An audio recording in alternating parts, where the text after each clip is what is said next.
Ronela Buntugon. Can you please introduce yourself? Good day, sir, ma'am. I am Ronela Buntugon, 40 years old, married with 2 children, ages 10 years old boy and 1-year-old boy, living in Poblacion, Calibo, Aklan.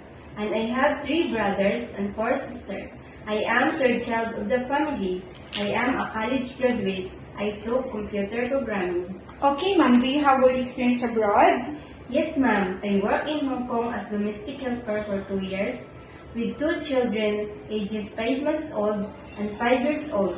I do all the household chores like cleaning, cooking, laundry, ironing, car washing, and my main duty is taking care of the children. Okay, ma'am. In your previous employer, how would you take care of the child when they are sick?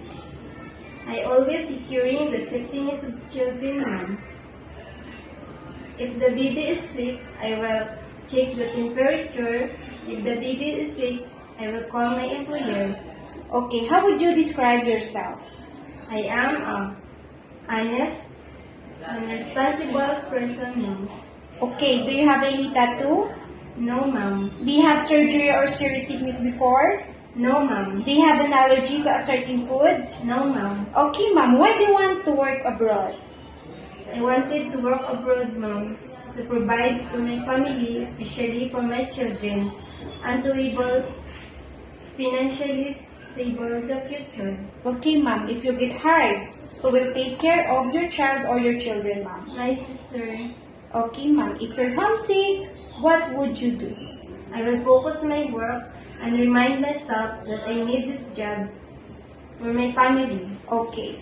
What time do you sleep and what time do you wake up when you are working?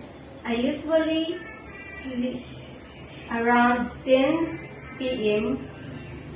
after my work is done, and I wake up around 5 p.m., ma'am. Okay. Are you the one who does the cooking and do the market at home? Yes, ma'am. Okay.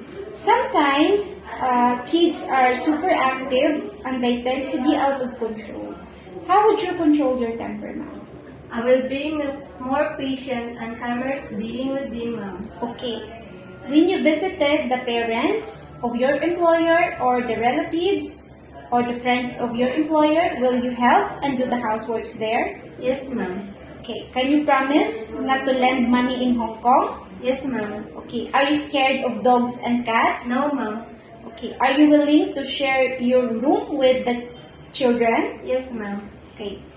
Do you promise to not use cell phone, especially working hours? Yes, ma'am. Do you promise to finish your contract? Yes, ma'am. And if needed, I'm willing to extend, ma'am. Okay. Can you cook Chinese foods, ma'am? Yes, ma'am. Okay. Can you sing a nursery song? Yes, ma'am. Okay, sing please. Baba black sheep, have you any wool? Yes, sir, 3 bags full. 1 for my master and 1 for my dame. 1 for the little boy who lives down the lane. Okay, ma'am. Great. What is your message to your future employer, ma'am? Good day, ma'am. Hope you choose me as your helper, and I promise to serve your family with all my heart, with all my best. Thank you.